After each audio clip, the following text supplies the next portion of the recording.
चलो भैया 1857 की क्रांति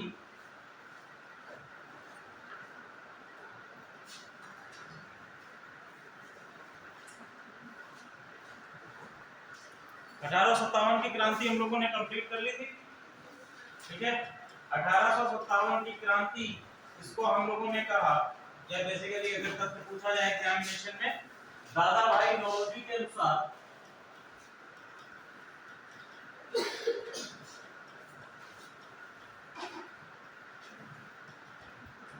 दादा भाई नौरोजी का अगर हम इस पे टिप्पणी देखें तो उन्होंने कहा है कि ये भारतीय स्वाधीनता का पहला संग्राम है। ठीक है, भारतीय स्वाधीनता का पहला संग्राम है, स्वाधीनता का प्रथम संग्राम। लेकिन डिफरेंट एस्पेक्ट में हम लोगों ने देखा कि किस तरह से ये स्वाधीनता का संग्राम होते हुए भी एक एकीकरण या हम कह सकते हैं एकीकृत मूवमेंट नहीं था। ठीक है, एस्पेक्ट्स अलग अलग हैं, कई सारे हम लोगों ने कारण भी देखे जिसमें आपके राजनीतिक कारण भी थे। राजनीतिक कारण क्या कहते हैं 1857 की क्रांति के?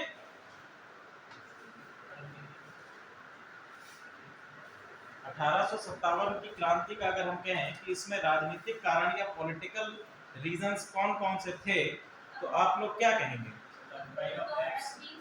ठीक है, वेरी गुड। हाँ, अलग नीति और विलय नीति तो एक ही है ना, सेम है, सब्सिडरी अलायंस। ठीक है, तो बेसिकली अगर दोनों लोगों को हम साथ में रखें तो कह सकते हैं कि इनका क्या है, साम्राज्यवादी नीति। साम्राज्यवादी नीति, ठीक है, साम्राज्यवादी नीतियां जो अपनाई गई अंग्रेजों के द्वारा, वो बेसिकली क्या था, एक पॉलिटिकल ग्राउंड बना 1857 की क्रांति का। अब इसमें कौन सा आ जाता है? सबसे पहले हमारा आता है doctrine of lapse, DOL, doctrine of lapse. Doctrine of lapse किसके द्वारा लाई गई थी? डलहौजी के द्वारा लाई गई थी। डलहौजी के द्वारा लाई गई डॉक्ट्रिन ऑफ लैप्स जो है, ये एक राजनीतिक कारण बनता है, एक इंपॉर्टेंट राजनीतिक कारण बनता है 1857 की क्रांति का। अगर हम बात करें सोशल या रिलीजियस, अब देखो कुछ सामाजिक और धार्मिक कारण भी आएंगे। सामाजिक एवं धार्मिक कारण, तो भारतीय सोसाइटी जो है हमेशा से ही क्या रही है, एक सिंगल विचारधारा पर चलती रही। और जब वेस्टर्न थॉट आए ब्रिटिश साम्राज्य के दौरान भारत में, तो इन वेस्टर्न थॉट्स ने इंडियन जो आपकी सोसाइटी है उसको अल्टर करने का प्रयास किया। भारत में सती प्रथा को बंद कर दिया गया। विधवा पुनर्विवाह,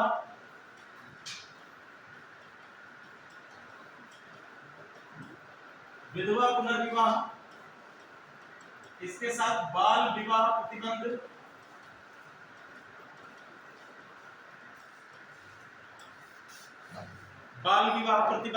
इन सभी चीजों को क्या किया, भारत में लागू कर दिया गया।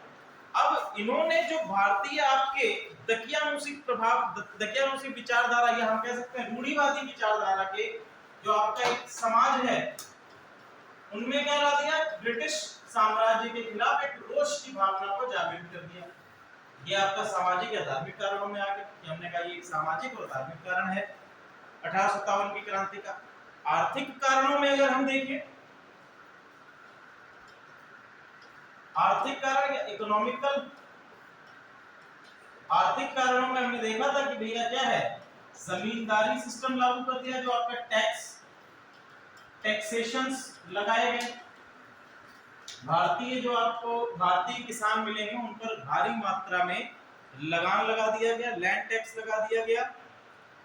साथ ही साथ जो भारतीय आपके विदेशों से आने वाले सामान के द्वारा भारतीय मार्केट पर कब्जा कर लिया और भारतीय जो आपके प्रोडक्ट हैं उनकी बिक्री क्या हो गई, डिक्लाइन कर गई, जिससे भारत के जो प्रोड्यूसर हैं वो गरीबी या जीविकोपार्जन करने की स्थिति में नहीं रहे। तो ये आर्थिक कारणों के अंतर्गत आ गया। और दूसरी चीज ब्रिटिशर्स ने क्या किया, ब्रिटिशर्स भारतीय संसाधनों को यूरोपियन कंट्रीज में लेकर जा रहे थे, भारतीय संपदा को यूरोपियन कंट्रीज में लेकर जा रहे थे। इसके बाद है मिलिट्री या सैन्य कारण, हम लोगों ने ये डिस्कस भी किए हैं सैन्य कारण। तो सैन्य कारण के अंतर्गत हमने देखा था कि एक आपका एक्ट आया था, जिस एक्ट के अंतर्गत बताया गया कि जहां कहीं भी ब्रिटिश सेना, ब्रिटिशर्स युद्ध करेंगे वहां पर सैनिकों को जाना पड़ेगा। सेम पद पर, एक ही पद पर रहते हुए सैनिकों को समान वेतन नहीं दिया जाता था। जो आपके अंग्रेजी अधिकारी होते थे उनको वेतन आपके भारतीय अधिकारी, भारतीय जो आपके सैनिक हैं उनकी अपेक्षा वेतन अधिक मिलता था। प्रमोशंस नहीं हो सकते थे, जो आपके भारतीय सैनिक हैं उनका प्रमोशंस नहीं हो सकते थे, जबकि ब्रिटिश सैनिक हैं उनको प्रमोशंस मिलते रहते थे। तो ये आपके कुछ कारण हैं जिनके अंतर्गत हम देखेंगे आपके 1857 की क्रांति हुई, ये तो आपके कारण है। बाकी हमने कहा था कि कुछ त्वरित कारण भी थे। त्वरित कारण क्या था, त्वरित कारण था ब्रिटिशर्स के द्वारा जो कारतूस दिए गए थे उस कारतूस पर काऊ और पिग की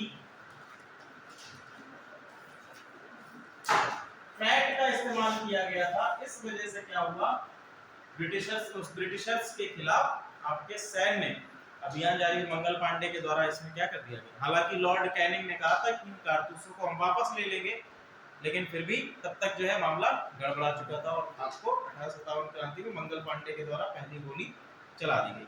क्लियर है। 1857 से लेकर ये कम से कम 1859 तक चली है।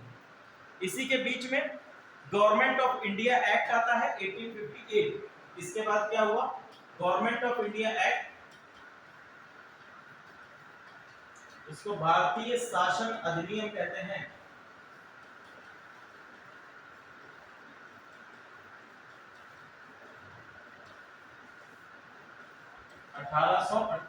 भारतीय शासन अधिनियम 1858 आया और भारतीय शासन अधिनियम 1858 के अंतर्गत हमने क्या कहा कि अब से भारत में जो कंपनी रूल है, जो कंपनी का शासन चल रहा था, ईस्ट इंडिया कंपनी का शासन चल रहा था, उसको पूरी तरह से क्या कर दिया जाएगा, समाप्त कर दिया जाएगा, खत्म कर दिया जाएगा। अब से क्या होगा, ये डायरेक्ट रूल कहां पर चला जाएगा, डायरेक्ट रूल होगा। और डायरेक्ट रूल किसका होगा, क्राउन का होगा, ब्रिटिश क्राउन का डायरेक्ट रूल इंडिया में लागू हो जाएगा। ब्रिटिश ताज या हम लोग कहते हैं क्राउन रूल। ये हम लोगों ने पॉलिटी में भी देखा था। पॉलिटी में आप लोगों ने पढ़ा होगा, जब कॉन्स्टिट्यूशनल डेवलपमेंट पढ़ते हैं तो उसमें आप लोगों ने पढ़ा भी होगा 1858 का। इसके अंतर्गत एक और बात कही गई कि हम अब क्या करेंगे, जो आपकी सेंट्रल लेजिस्लेटिव काउंसिल है, सेंट्रल लेजिस्लेटिव काउंसिल केंद्रीय विधायिका परिषद, केंद्रीय विधायिका परिषद,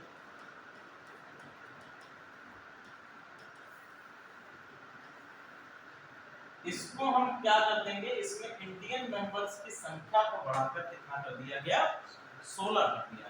देखो इन्होंने कहा कि भारतीय बड़ा परेशान हो रहा है, क्रांति कर चुके हैं, अब इनको हम क्या दे दें, इनको हम दे दें रिप्रेजेंटेशन। इनको हम अगर रिप्रेजेंटेशन दे दें, इनको यदि हम प्रतिनिधित्व दे दें तो मामला बन सकता है, क्योंकि इनको क्या मिलेगा, प्रतिनिधित्व मिलेगा। प्रतिनिधित्व यहाँ पर केवल और इस काउंसिल का केवल कुछ काम नहीं था, ठीक है। केवल और केवल ये क्या था, ये एक ऐसी पॉलिसी थी जिसके माध्यम से अंग्रेज लुभावने वादे तो कर देते थे, प्रतिनिधित्व दे दिया, इट मींस दैट कि अब कोई भी पॉलिसी बनेगी तो उसमें भारतीयों का इन्फ्लुएंस रहेगा, लेकिन वास्तविक अर्थों में ऐसा था ही नहीं।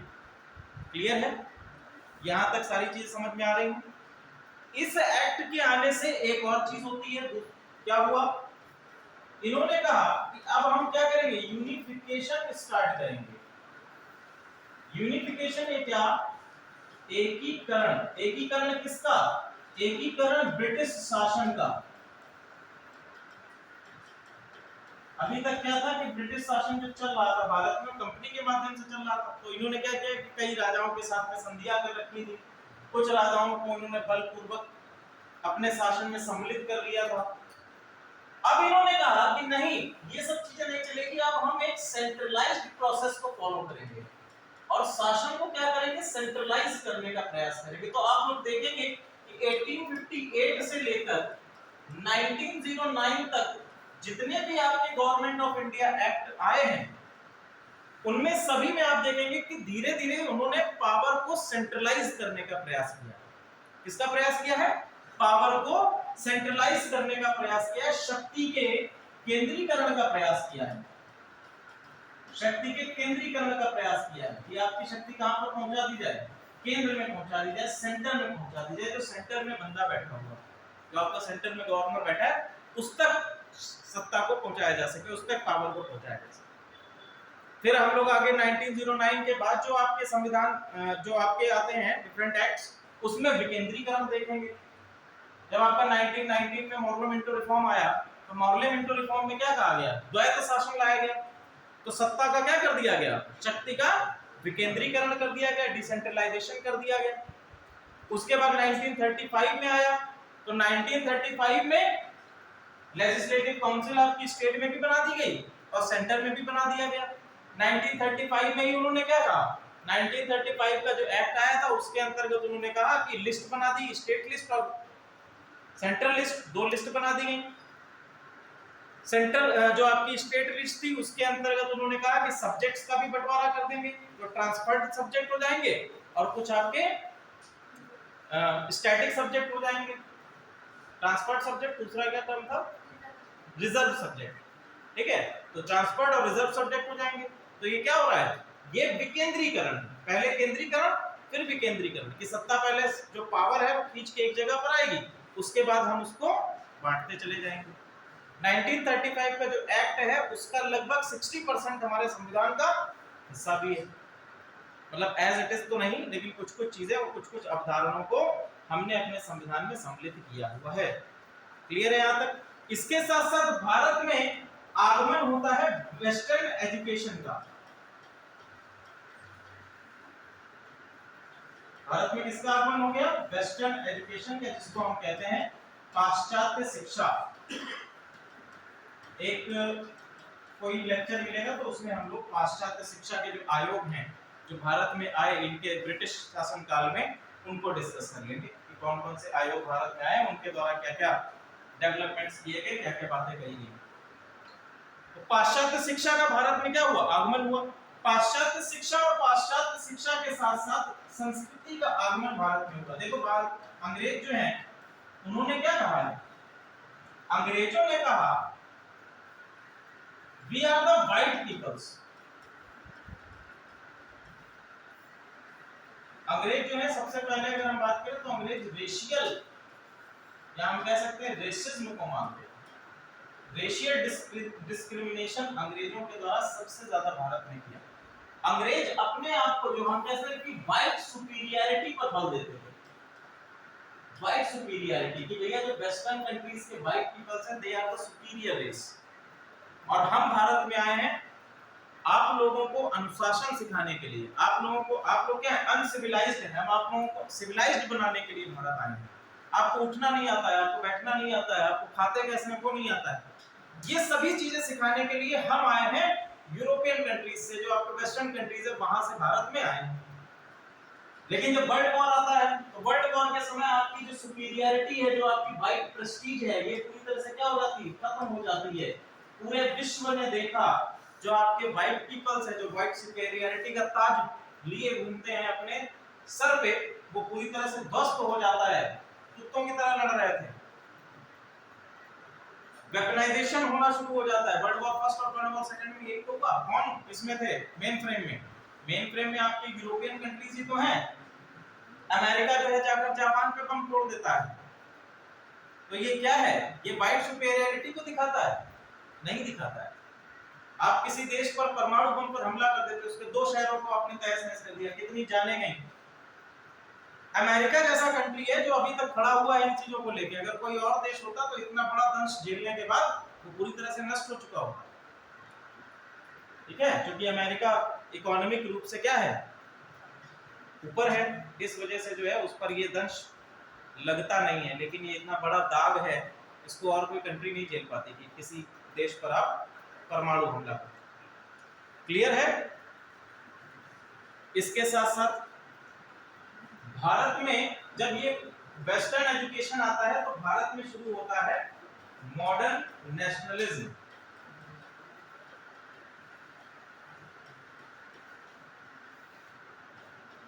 या हम जिसको कहते हैं आधुनिक राष्ट्रवाद। कंसेप्ट समझ में आ रहा है? ठीक है, समझिएगा। हमने कहा कि मॉडर्न नेशनलिज्म या आधुनिक राष्ट्रवाद, राष्ट्रवाद की अवधारणा जो है 1789 से यूरोपियन कंट्रीज में ऑलरेडी आ चुकी है, भारत में ही अभी नहीं आई। तभी तो हम लोग राष्ट्रवाद या आजादी के लिए नहीं बात कर रहे थे।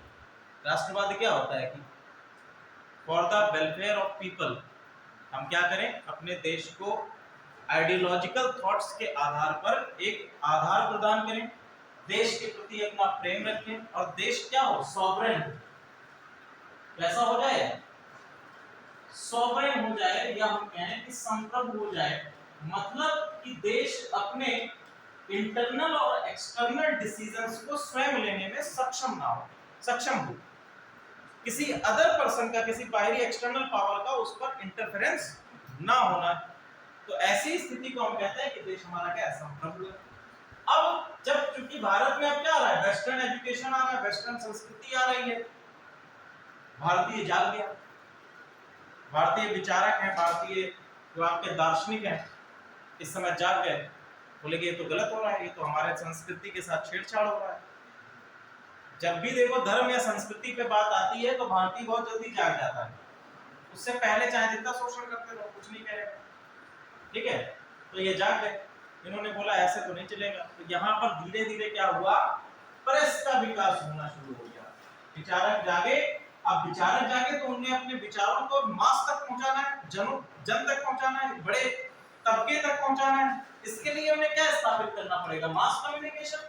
और मास कम्युनिकेशन का एक जरिया हम कह सकते हैं क्या है, प्रेस है। तो समय समय पर आपके क्या है, मैगजीन, समाचार पत्र, लोगों ने क्या किया, समाचार पत्र। अब एक आगे हम लोग पढ़ेंगे, उसमें आप देखेंगे यूएसए, एक उदाहरण मैं आपको देखता हूं, यूएसए और कनाडा में गदर पार्टी, नाम सुना होगा आपने। तो यूएसए और कनाडा में, जो भारतीय यूएसए और कनाडा के क्षेत्रों में जाकर बस गए थे व्यापार के कारण या और भी उनके इकोनॉमिकल कारण रहे, मेनली इसमें सिख थे। लाला हरदयाल का नाम है इसमें, गदर पार्टी में हरदयाल। तो इनके द्वारा गदर पार्टी की शुरुआत की गई थी और गदर पार्टी ने मास लेवल पर एक पत्रिका का संचालन किया। ठीक है, इस पत्रिका का नाम भी गदर पार्टी है, गदर पार्टी नहीं, गदर। बेसिकली इस पार्टी का नाम गदर पार्टी नहीं था, इनकी पत्रिका का नाम था गदर, और उस गदर पत्रिका के नाम पर इनको कहा जाने लगा गदर पार्टी। ठीक है, और गदर पार्टी चलती थी, गदर जो पत्रिका है, गदर, और गदर के आगे जुड़ा रहता था अंग्रेजों का दुश्मन, गदर अंग्रेजों का दुश्मन। और इसमें क्या किया इन्होंने, एड्स छापना शुरू कर दिया। एड्स में क्या लिखते थे कि हम अंग्रेजों के खिलाफ एक सेना बना रहे हैं, क्या आप उसमें सम्मिलित होना चाहेंगे? सैलरी क्या मिलेगी? सैलरी मिलेगी खून, आपके हाथ खून से रंग जाएंगे। पेंशन क्या मिलेगी? पेंशन मिलेगी भारत की आजादी, किससे? अंग्रेजों से भारत की आजादी। तो इस प्रकार के एड्स को प्रकाशित किया गया गदर के अंतर्गत, और ये कहां पर, यूएसए और कनाडा के क्षेत्रों में आपका जारी हुआ था। और भी कई सारे आपको बताएंगे। गदर पार्टी से ही रास बिहारी घोष निकले थे, जो बाद में जापान पहुंच गए। लाला हरदयाल को जब गिरफ्तार कर लिया गया, फांसी दे दी गई, तो रास बिहारी बोस भी इन्हीं के समर्थक थे और ये बाद में पहुंच के कहाँ पहुंच गए? जापान, और जापान में जाकर आजाद हिंद फौज को स्थापित करते। क्लियर है? चलिए,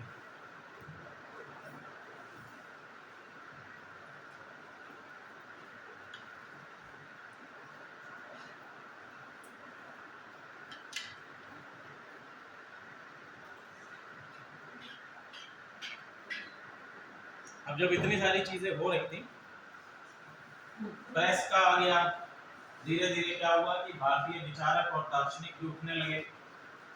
अंग्रेज दो थ्योरी लेकर आए, एक तो हम कहते हैं safety valve theory. Safety valve theory, safety valve क्या होता है कि ये किसी बहाव को रोक देता है, बहाव को रोकने के लिए होता है सेफ्टी वॉल्व। वॉल्व सुना है ना आपको, समझना है? तो सेफ्टी वॉल्व, तो जो ये विचारधारा का बहाव हो रहा था भारतीय जन के अंतर्गत, राष्ट्रवाद की विचारधारा का बहाव हो रहा था, उसको रोकने के लिए लेकर आए सेफ्टी वॉल्व थ्योरी। कौन कौन लेके आए हैं? लॉर्ड डफरीन और ए.ओ. ह्यूम। लॉर्ड डफरीन और ए.ओ. ह्यूम, ये दोनों ही लिबरल विचारधारा के व्यक्ति थे। तो इन्होंने कहा भैया इस को रोकने के लिए अगर ऐसा नहीं करेंगे तो जैसा 1789 में फ्रांस में हुआ था, उसी प्रकार से कुछ जो है भारत में होने की संभावना है। और 1857 का ये दंश तो झेल ही चुके थे अंग्रेज, तो इन्होंने कहा कि भैया कुछ ऐसा करते हैं जिससे कि आपके जो अंग्रेजी, जो आपके राष्ट्रवाद की विचारधारा है, इसको थोड़ा सा चैनलाइज किया जा सके दूसरे वे पे। ठीक है, तो इन्होंने क्या लिखा है? Safety valve theory. और सेफ्टी वॉल्व थ्योरी के अंतर्गत ही स्थापना कर दी इन्होंने 1885 में इसकी इंडियन नेशनल कांग्रेस। 1885 में इंडियन नेशनल कांग्रेस की स्थापना कर दी। पहले ये कांग्रेस था भी नहीं, पहले इसमें कांग्रेस नहीं जुड़ा था, केवल इंडियन नेशनल एसोसिएशन या इस तरह की धारणा थी। बाद में दादा भाई नौरोजी ने इसको कांग्रेस कह दिया, ये कांग्रेस कहता है। ठीक है, तो देखो ए.ओ. ह्यूम ने, अब इंडियन नेशनल कांग्रेस क्या है? इन्होंने कहा कि हम आपको क्या देंगे? पॉलिटिकल स्टेटस दे देंगे, पॉलिटिकल स्टेटस दे देंगे, साथ ही साथ आपके रिप्रेजेंटेशन को क्या करेंगे? बढ़ा देंगे, इंक्रीज कर देंगे, रिप्रेजेंटेशन को इंक्रीज कर देंगे। दूसरी चीज क्या थी कि जब राष्ट्रवाद की भावना, राष्ट्रवाद की विचारधारा को लोगों तक पहुंचाया जा रहा था, उसी समय पूरे भारत में जगह जगह पर कई सारे क्या हो गए? एसोसिएशंस बनने लगे, या कई सारे हम कह सकते हैं संगठनों का निर्माण किया जाने लगा अलग अलग जगहों पे। जैसे बंगाल में अपना संगठन बन रहा है, बॉम्बे प्रेसिडेंसी में अपना संगठन बन रहा है, मद्रास में अपना संगठन बन रहा है। हर जगह पर कई सारे आपके संगठन अलग अलग लीडर्स के द्वारा बनाए जाने लगे। तो अंग्रेज, और इन लीडर्स के क्या थी? अपनी अलग अलग मांगे होती थी। ऐसी स्थिति में अंग्रेज क्या थे? अंग्रेज ये चाहते थे कि कोई ऐसा एक सेंट्रल एसोसिएशन या सेंट्रल इंस्टीट्यूट हो जो हमसे केवल और केवल एक इंस्टीट्यूट हो जो हमसे हस्तक्षेप कर सके, हमसे बातचीत या आपके राउंड टेबल, सॉरी आपके सिंगल टेबल कॉन्फ्रेंस हो सके। तो इन्होंने क्या किया? एक मार्ग दे दिया कि इंडियन नेशनल कांग्रेस आ जाएगी, इसी के माध्यम से ये डायलॉग किसके साथ में करते रहेंगे? ब्रिटिशर्स के साथ में डायलॉग्स करते रहेंगे, और यही अब क्या है? पॉलिटिकली रिप्रेजेंट करेंगे किसको? इंडियन पॉपुलेशन को। यही अब क्या करेंगे? राजनीतिक रूप से जो भारतीय जन है उसको रिप्रेजेंट करेंगे अंग्रेजों के समक्ष। तो आप आगे भी देखेंगे कि इंडियन नेशनल कांग्रेस ही क्या करता है? मांगता है किससे? ब्रिटिशर्स से। देखो इंडियन नेशनल कांग्रेस ने 3P का फंडा अपनाया है, पीपीपी मॉडल। ये वर्तमान समय में मोदी जी का पीपीपी मॉडल नहीं है, ये इनका पीपीपी मॉडल है, आईएनसी का। आईएनसी ने पीपीपी मॉडल अपनाया। पीपीपी मॉडल क्या है? पहला है प्रे, दूसरा है पेटिशन, और तीसरा है प्रोटेस्ट। तो पहला इन्होंने क्या किया कि हम प्रे कर सकते हैं, हम प्रार्थना कर सकते हैं, कि भैया प्रार्थना कर लो कि हमारे रिप्रेजेंटेशन को बढ़ा दो। दूसरा क्या है, पेटिशन कर सकते हैं। पेटिशन करना कि हम क्या करेंगे, अपनी एक पेटिशन क्या कहते हैं, अर्जी अर्जी डाल सकते हैं, या फिर हम प्रोटेस्ट कर सकते हैं, धरना दे सकते हैं। इतना काम हम कर सकते हैं। आईएनसी ने पीपीपी मॉडल को अपनाया। ठीक है, पीपीपी मॉडल को किसने अपनाया? Very good. भारतीय इतिहासकारों ने आईएनसी को जब 1885 बॉम्बे में इसकी स्थापना करी गई, इस आईएनसी को लाइटनिंग कंडक्टर भी बताया। लाइटनिंग कंडक्टर,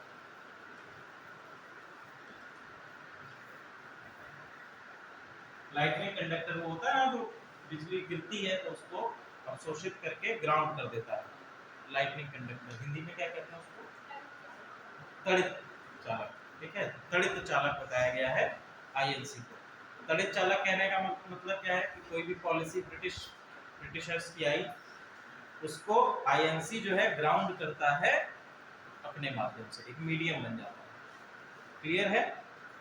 चलो, इनके कुछ आईएनसी के कुछ जो है सेशंस हैं उनको भी आप देख लीजिए। पहला सेशन है आपका 1885 बॉम्बे सेशन। 1885 बॉम्बे सेशन, इसकी अध्यक्षता डब्ल्यूसी बनर्जी। 1885 बॉम्बे सेशन, अध्यक्ष कौन रहा है? डब्ल्यूसी बनर्जी। देखो ज्यादा तथ्यात्मक उसमें मैं नहीं जाऊंगा, तथ्य आप लोग स्पेक्ट्रम और वहां से पढ़ लेंगे। तथ्यात्मक वे में जाने का फायदा नहीं। तो मेन चीजें हैं वो समझ लीजिए, और ज्यादा तथ्यों में चले गए फिर आप लोगों का कोर्स कंप्लीट भी नहीं हो पाएगा एग्जाम से पहले। एग्जाम इधर हो जाए उसके बाद फिर अगर क्लासेस मिलेंगी तो एक्सपेंड करते रहेंगे। दूसरा सेशन लिखिए 1886 कलकत्ता। 1886 कलकत्ता, 1886 कलकत्ता में होता है, और इस समय पर इसके दादा भाई नौरोजी, दादा भाई नौरोजी ने इसकी अध्यक्षता करी। ठीक है, दादा भाई नौरोजी। 1827 का लिखिए,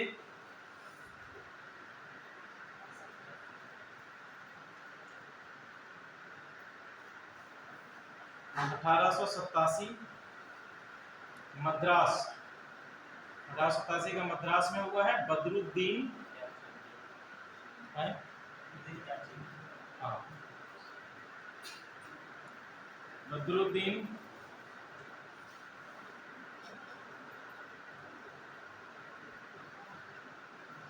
फिर है 1888 Allahabad.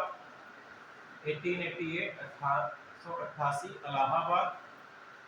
George Yule, George Yule,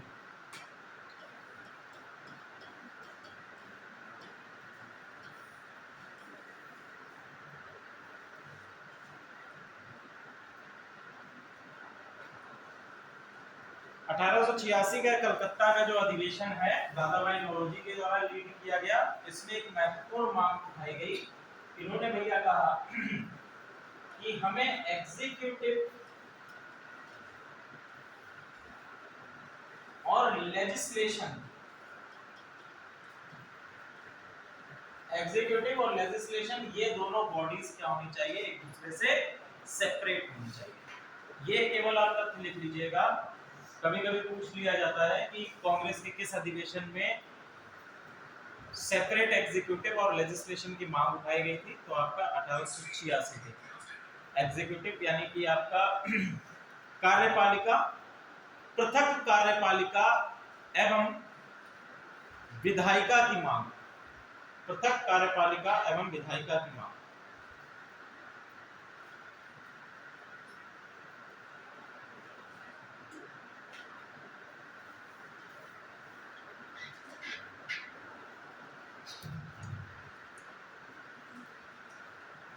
आगे लिखो, एम्स ऑफ आईएनसी, आईएनसी के लक्ष्य, आईएनसी के लक्ष्य, इसकी स्थापना क्यों की गई थी? ठीक है, आईएनसी के लक्ष्य क्या है, इनकी स्थापना क्यों की गई है? पहला, डेमोक्रेटिक नेशनलिज्म।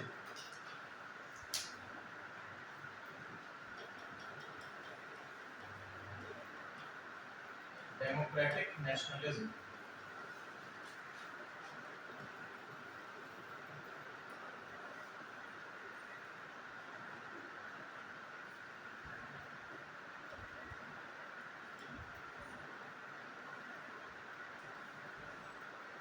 डेमोक्रेटिक कहते हैं लोकतांत्रिक राष्ट्रवाद की स्थापना।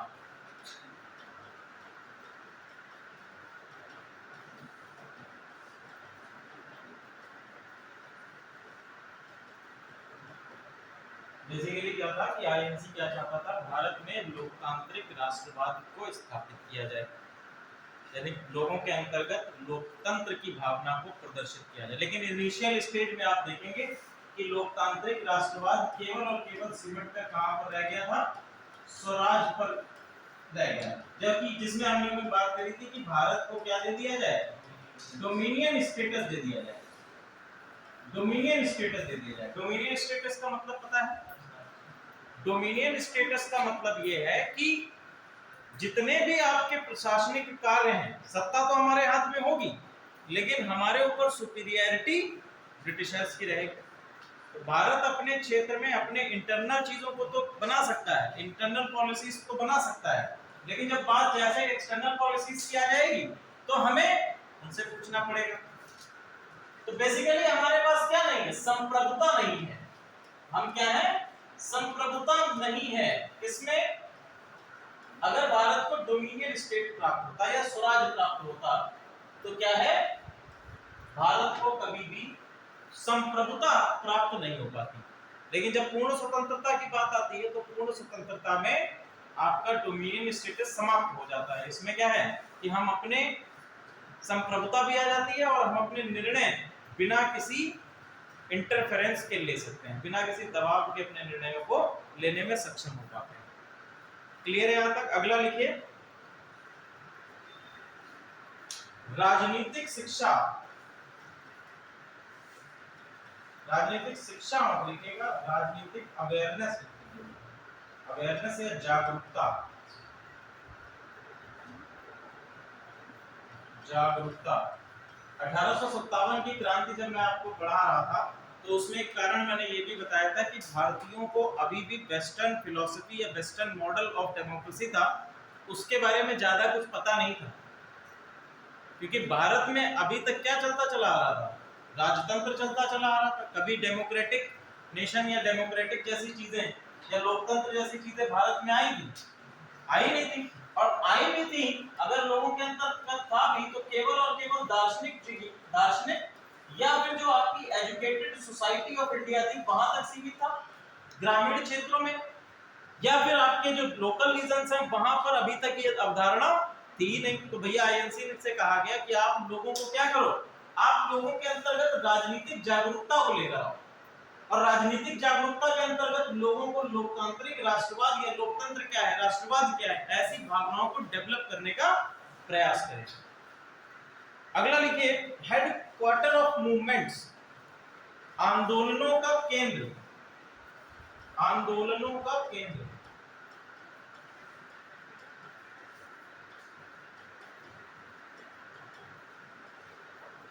आंदोलनों का केंद्र बना दिया गया। इसके बाद 2 पॉइंट्स है, उसको लिखने की आवश्यकता नहीं, लिखना तो लिख लेगा कि ब्रिटिश सरकार से कोई मांग करनी होगी तो उसका एक माध्यम बन जाएगा आईएनसी। कोई भी मांग आपको करनी है तो आईएनसी क्या होगा, उसका एक मीडियम, उसका एक माध्यम बन जाएगा। और प्रेस और मीडिया ये दोनों भी आईएनसी होल्ड करेगा। तो भैया देखो, प्रेस कोई भी मैगजीन निकालनी है, किसी से निकालनी है, तो इसके द्वारा मास तक अगर पहुंचना है तो आईएनसी, जैसे आपको राष्ट्रवाद की भावना पहुंचानी है लोगों तक, तो किसके माध्यम से पहुंचाएंगे, प्रेस के माध्यम से पहुंचाएंगे, समाचार पत्रों के माध्यम से पहुंचाएंगे। तो ये भी आईएनसी के द्वारा प्रकाशित किए जाने लगे। ठीक है, समाचार पत्र, मीडिया, ये भी शुरुआत कर दी आईएनसी ने, इसके द्वारा अपनी थ्योरी या फिर अपने विचारधारा को लोगों तक पहुंचाने के लिए। क्लियर है यहां तक? अब देखो धीरे धीरे इसमें कुछ बदलाव होते हैं। आईएनसी के अंतर्गत एक लंबे समय तक आईएनसी चल तो रहा था, इंडियन नेशनल कांग्रेस चल तो रहा था, लेकिन इसमें भी क्या होते हैं, दो घटक या हम कह सकते हैं कि दो भागों में इसका धीरे धीरे क्या होने लगता है, डिवीजन होने लगता है। इसके अंतर्गत ही मतभेद उत्पन्न होने लगते हैं, जिसमें हम देखते हैं पहला गर्म दल,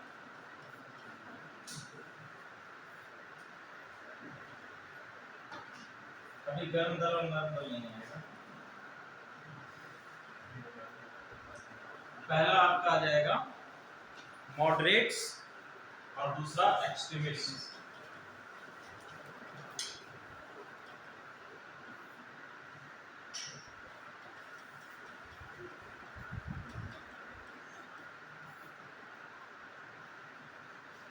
ठीक है, तो मॉडरेट्स क्या थे, जो एक न्यूट्रल ग्राउंड पर चल रहे थे।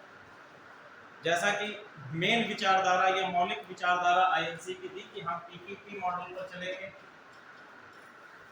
उस विचारधारा को मॉडरेट्स अपना रहे थे। तो भैया इन्होंने कहा, मॉडरेट्स का क्या कहना था, अंग्रेजों को पता ही नहीं है, अंग्रेजों को भारतीय जन के बारे में जानकारी ही नहीं है, और यदि हम उन्हें जानकारी उपलब्ध नहीं कराएंगे तो हमारे लिए अच्छी नीतियां वे बनाएंगे कैसे। ये कहना किसका था, मॉडरेट्स का कहना था। जबकि यही इसके उलट एक्सट्रीमिस्ट क्या कह रहे थे, अंग्रेजों को सब पता है, वो सब जानते हैं, केवल जो है आपको दाना डालते हैं और आप खुश हो जाते हो, ऐसे तो कुछ हासिल होने वाला नहीं है, मांग वांग करने से कुछ नहीं मिलने वाला है, उसके लिए हमको क्या करना पड़ेगा, उसके लिए हमें युद्ध करना होगा, उसके लिए हमें रिवोल्ट करना होगा। ऐसी विचारधारा थी एक्सट्रीमिस्ट। तो दो भागों में, दो विचारधाराओं में धीरे धीरे क्या, कांग्रेस अपने आप में बंटने लगी। जैसे यहाँ पर अगर हम देखेंगे, इसमें लीडर आपके कौन से हैं, एओ ह्यूम है मॉडरेट्स में, एओ ह्यूम है, ये इसको लीड कर रहे हैं इस विचारधारा को। एओ ह्यूम के साथ एक और है दादा भाई नौरोजी, दादा भाई नौरोजी हैं, जो आपके मॉडरेट विचारधारा के हैं। अगर हम बात करें एक्सट्रीमिस्ट विचारधारा में, एक्सट्रीमिस्ट विचारधारा में आपको बाल गंगाधर तिलक मिल जाएंगे। ठीक है, बाल गंगाधर तिलक हैं, और लाला लाजपत राय,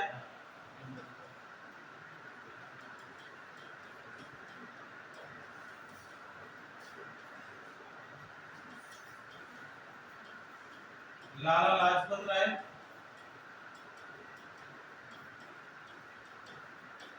बिपिन चंद्र पाल,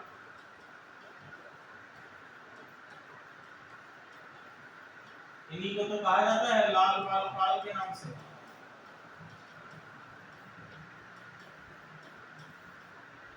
और भारतीय स्वतंत्रता संग्राम में इनका एक अपना ही अविश्वसनीय योगदान रहा है।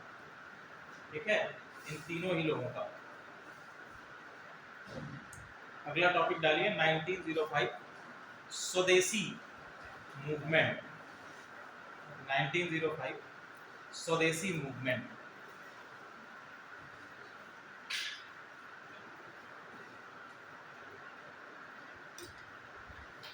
उन्नीस सौ के दशक तक आते आते अंग्रेज बड़ा होल्ड स्थापित कर चुके थे।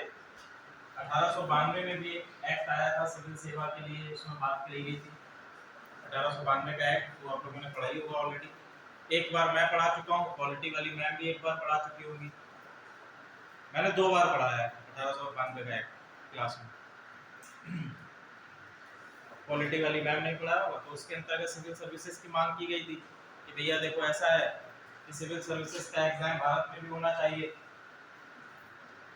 आगे देखो 1900 के दशक तक आते आते अंग्रेज अपने आप को पूरा एस्टैब्लिश कर चुके थे, और 1903 में एक महत्वपूर्ण घोषणा होती है बंगाल के विभाजन की। अभी केवल घोषणा है, विभाजन हुआ नहीं है। बंगाल के विभाजन की घोषणा कर दी जाती है 1903 में। उस समय पर कौन है, लॉर्ड कर्जन है। लॉर्ड कर्जन ने क्या कहा कि अब बंगाल का विभाजन कर दिया जाए। ठीक है, अंग्रेज जो साम दाम दंड भेद में से भेद वाली नीति है उसको अपना रहे थे। इस नीति को अपना रहे थे, साम दाम दंड भेद वाली भेद नीति को अपना रहे थे कि डाल देंगे तो आप लोग धीरे धीरे क्या करेंगे, इंडिया को और एक्वायर कर सकते हैं। तो सबसे पहले इन्होंने कहा कि बंगाल का विभाजन कर देंगे। बंगाल के विभाजन के लिए इन्होंने कहा कि पहला हम लोग क्या रखेंगे, पहला तो आपका क्या है, कल्चरल डिवीजन है, दूसरा आपका भाषाई डिवीजन भी है।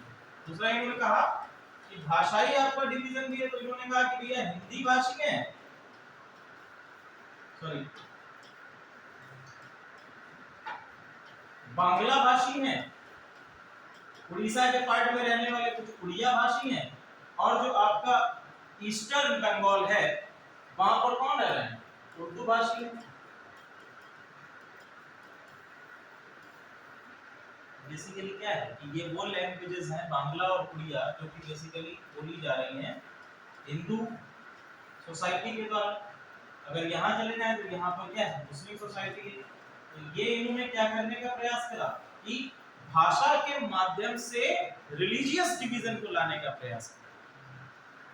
डायरेक्टली नहीं बोला कि भैया हम जो है रिलीजियंस को अलग अलग कर रहे हैं। इन्होंने कहा कि भैया ऐसा है कि भाषा के आधार पर अलग कर रहे हैं, और भाषा आधार क्या है, भाषा नहीं केवल आधार पर। दूसरी बात क्या थी कि इसी समय पर ये जाते हैं ढाका में, और ढाका में जाके वहां पर कहते हैं कि देखो वहां के जो बेसिकली आपके मुस्लिम्स हैं, और मुस्लिम्स में भी अपर कास्ट मुस्लिम्स और मिडिल क्लास, अपर कास्ट नहीं upper class, upper class educated और मिडिल क्लास के,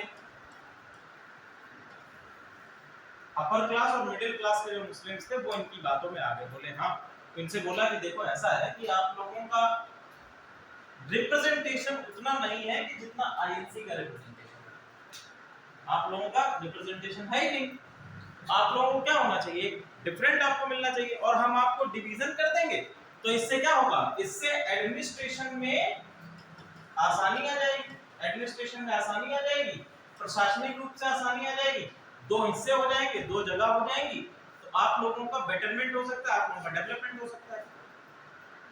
ठीक है, तो ये सारी चीजें चलती रही भारत में लॉर्ड कर्जन के द्वारा। आता है समय जुलाई 1905 का, जुलाई 1905 का समय आता है, और जुलाई 1905 में अनाउंसमेंट पूरी तरह से कर दिया जाता है कि अब बंगाल का विभाजन होकर रहेगा। और बंगाल का विभाजन कब हुआ था,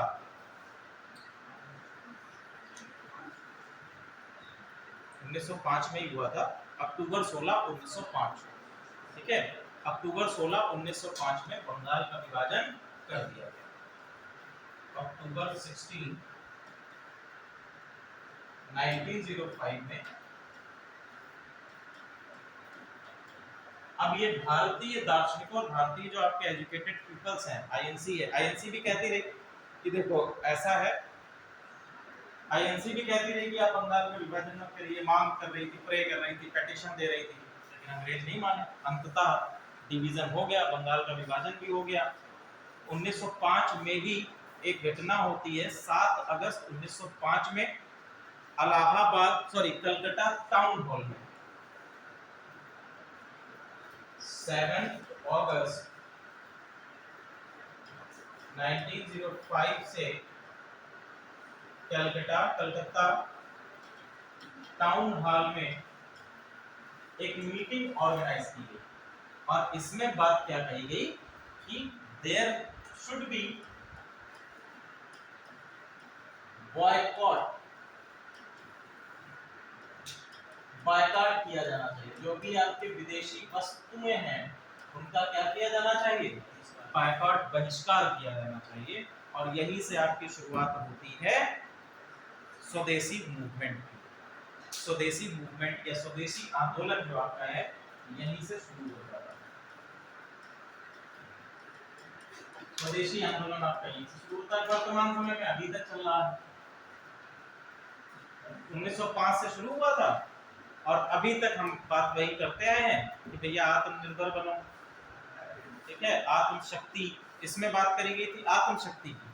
1905 में जब इसको बनाया गया था तो इन्होंने कहा था आत्मशक्ति, और अभी मोदी जी आए तो शक्ति हटा दिया, आत्मनिर्भर कर दिया, ठीक है। सब पुरानी चीजें हैं, उसको नया ब्रांडिंग करके लाते हैं। अभी भी हम बात करते हैं आत्मनिर्भर भारत, आत्मनिर्भर मेड इन इंडिया, भारत में बनाओ। 1905 से सिखाया जा रहा है भारतीयों को, अभी तक सीख ही नहीं पाए, ठीक है। तो ये चीजें चल रही हैं। बेसिकली इसमें क्या कहा गया कि बॉयकॉट करना चाहिए। दो चीजों का बॉयकॉट हो रहा था सबसे ज्यादा, ठीक है। दो चीजों का बॉयकॉट हो रहा था। कौन कौन सी दो चीजें थी? दो कमोडिटी कौन कौन सी थी? पहला कमोडिटी थी मैनचेस्टर में बना हुआ कपड़ा,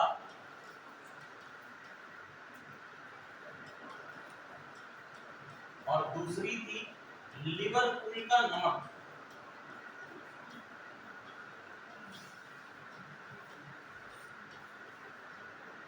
दूसरा क्या थी? लिवरपूल का नमक। तो इन दो चीजों का बायकॉट किया गया। देखो भारत में इतना नमक उत्पादक है भारत इतना बड़ा, और हम लोग लिवरपूल का नमक खा रहे थे। किस उसमें? कि उसमें आयोडीन मिला हुआ था। ऐसा कुछ नहीं था, ब्रांडिंग उसकी वजह से। अभी भी हम लोग क्या है, कोई चीज है कंपैरिजन किसके बेसिस पर करते हैं? उसकी ब्रांडिंग के बेसिस पर करते हैं, ठीक है। उसकी ब्रांडिंग के बेसिस पर करते हैं। कोई शर्ट पहने, अगर वो शर्ट एरो की पहने बहुत अच्छा है, अगर वो किसी मार्केट से उठाकर 200 रुपए की शर्ट पहने तो महंगे है, क्या है, ब्रांडेड नहीं, ठीक है। तो आजकल क्या है, व्यक्ति की मेंटेलिटी ब्रांड पर ज्यादा जाती है, ब्रांडिंग पर ज्यादा जाती है, क्लियर है। चलो अब देखो स्वदेशी मूवमेंट के अंतर्गत पहला काम क्या किया गया? बॉयकॉट किया गया मैनचेस्टर का कपड़ा, लिवरपूल का नमक। इसके साथ साथ इनके द्वारा वंदे मातरम, वंदे मातरम का स्लोगन अपनाया गया।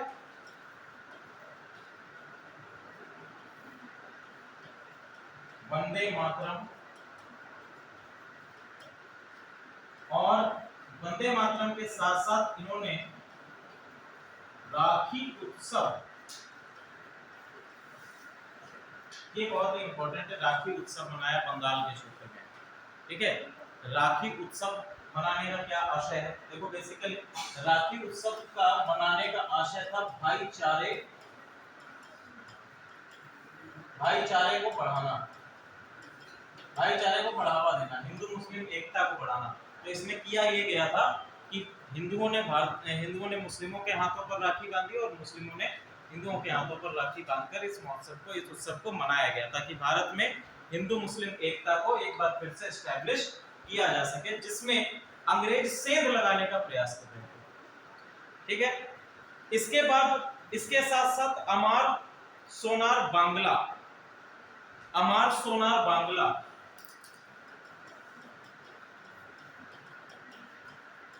सोनार बांग्ला, इस स्लोगन को भी स्वदेशी आंदोलन के अंतर्गत अपनाया गया। अमार सोनार बांग्ला,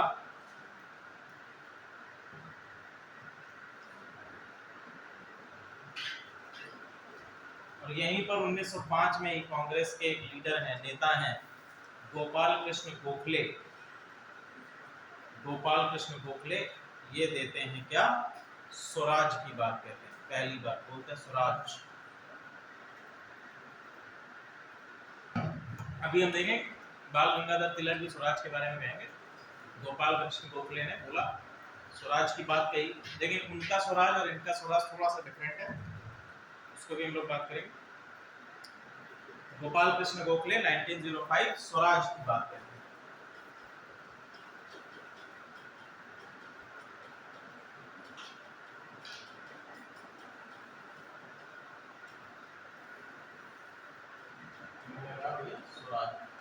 स्वराज का मतलब समझ में आ रहा है? कोई ऐसा जिसको स्वराज का मतलब ना समझ में आ रहा हो? आ रहा है?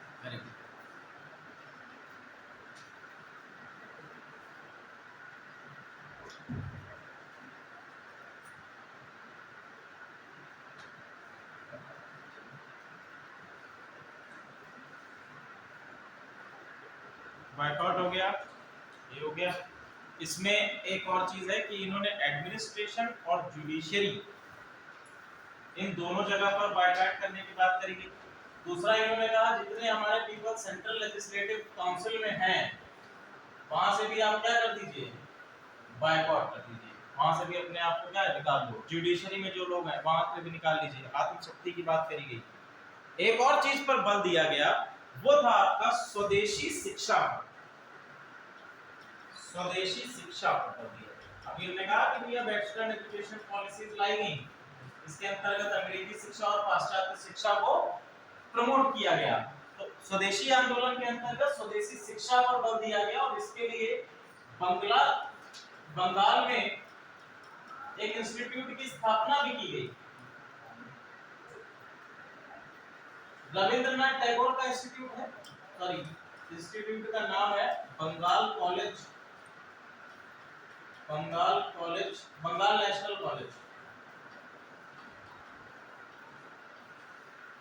नेशनल कॉलेज ऑफ बंगाल ऐसे करके विद्यालय की स्थापना की गई। बेसिकली ये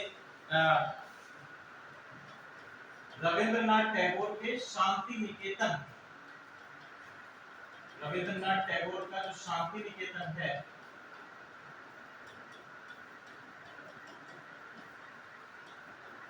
उसी से ये प्रभावित था और उसी से प्रभावित होकर इसकी स्थापना की गई थी। पहले इसके प्रिंसिपल बनाए गए थे, इसके पहले प्रिंसिपल बनाए गए थे अरविंद घोष।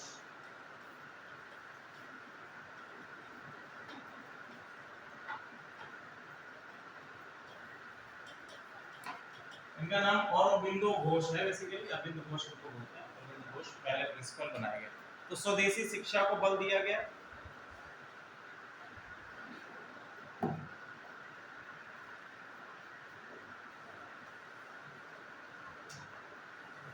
अब देखो स्वदेशी आंदोलन पूर्णतः सफल नहीं हो पाया, या कह सकते हैं कि पूर्णतः सफल नहीं हो पाया। धीरे धीरे क्या है कि अब कांग्रेस के अंदर भी क्या है, कांग्रेस के अंदर भी मतभेद चल रहे हैं और मतभेद ये आगे आते आते और बिगड़ जाते हैं। देखो अभी तक क्या था कि जितने भी आपके कांग्रेस के अधिवेशन होते हैं उस कांग्रेस के अधिवेशन की अध्यक्षता जो भी पर्सन करता है, अध्यक्षता जिस किसी के पास रहती है उसकी विचारधारा पॉलिसीज में अधिक स्थान लेगी।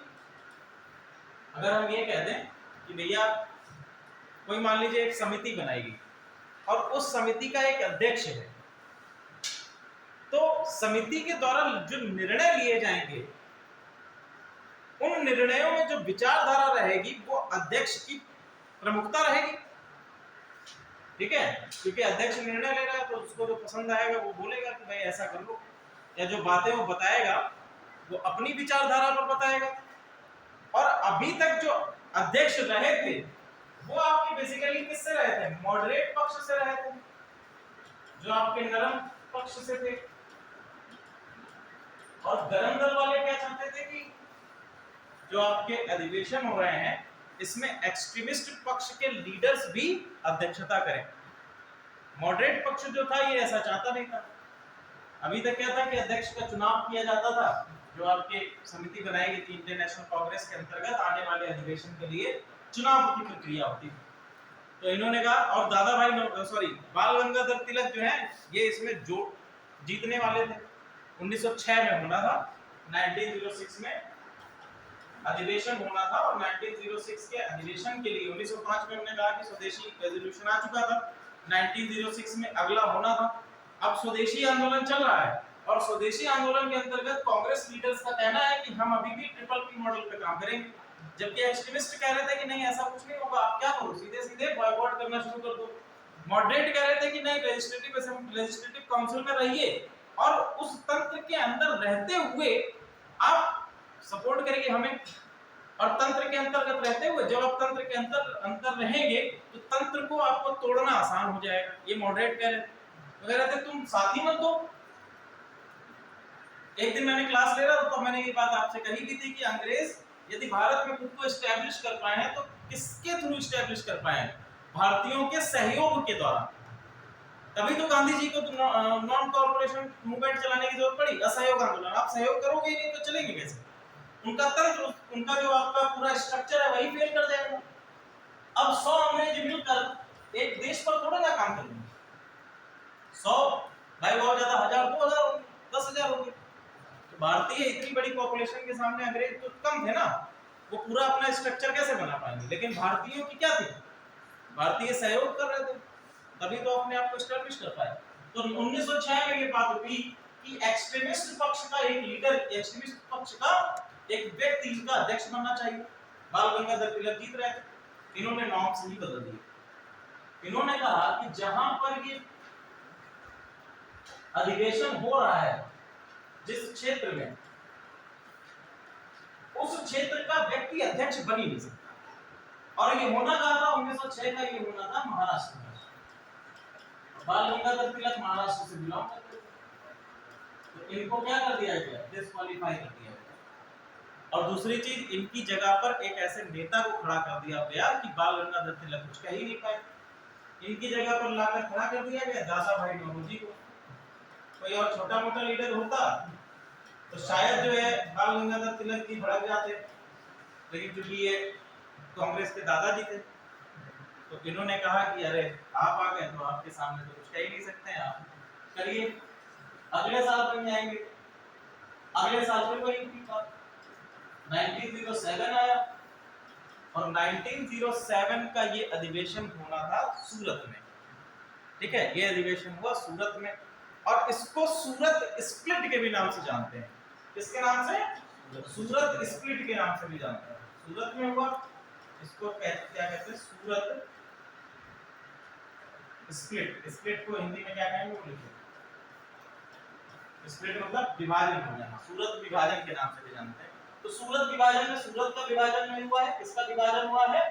कांग्रेस का विभाजन हुआ है। तो यहाँ पर भी जो है बाल गंगाधर तिलक फिर से तड़प रहे थे अध्यक्ष बनने के लिए, लेकिन फिर नहीं बनाया गया। अब की बना दिया गया किसको?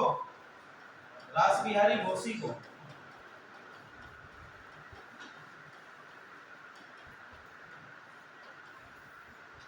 रासबिहारी बोसी को बना दिया गया अध्यक्ष। और यहीं पर बात करते करते बातचीत में इतनी गहमागहमी बढ़ गई कि दोनों लोग आपस में लड़ने लगे। यहाँ तक कि इस अधिवेशन के अंतर्गत कांग्रेस के लीडर में मारपीट की नौबत आ गई, ठीक है? तो एक्सट्रीमिस्ट, तो जो आपके मॉडरेट नरम पक्ष है, नरम पक्ष ने कहा कि ऐसा है कि तब तक कार्यवाही नहीं होगी जब तक गरम दल के नेता सदन को छोड़कर नहीं चले जाते हैं। तो उसके बाद गरम दल के सभी नेता ने क्या किया? कांग्रेस को छोड़कर चले आए, जिसमें बाल गंगाधर तिलक यहाँ पे, ये सभी कांग्रेस को छोड़कर चले गए। क्लियर है यहाँ तक? अब बातें चलती रहेंगी धीरे धीरे। आता है 1909, 1909।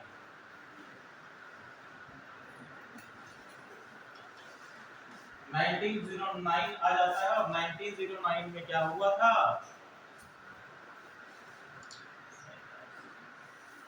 1909 में कौन सा अधिनियम आया है? मॉर्ले मिंटो रिफॉर्म आ गया, ठीक है? 1909 में मॉर्ले मिंटो रिफॉर्म आ गया, और मॉर्ले मिंटो रिफॉर्म के अंतर्गत सेंट्रल लेजिस्लेटिव काउंसिल में जो रिप्रेजेंटेशन है भारतीयों का, उसको बढ़ाकर क्या कर दिया गया? संख्या बढ़ा दी गई। सेंट्रल लेजिस्लेटिव काउंसिल की संख्या कितनी कर दी गई? 60 कर दी गई, 60, ठीक है? जो आपकी केंद्रीय विधायिका परिषद है, उसको बढ़ाकर 60 संख्या बढ़ा दी गई, रिप्रेजेंटेशन बढ़ा दिया गया।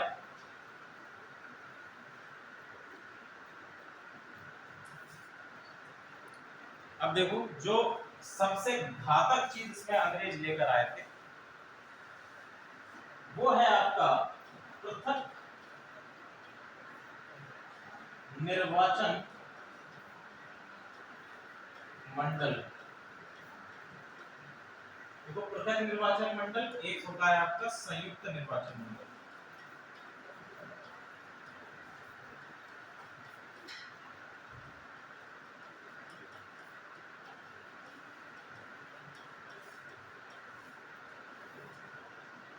सेपरेट इलेक्टोरेट, और दूसरा आपका होता है joint electorate. Separate electorate and joint electorate, दोनों में क्या डिफरेंस है तो बताएगा। पृथक का मतलब होता है कि मतलब कोई जात विशेष के लिए पृथक बना दिया गया, अलग कर दिया गया। संयुक्त के लिए मतलब उसके लिए और जितने भी मेंबर्स होंगे।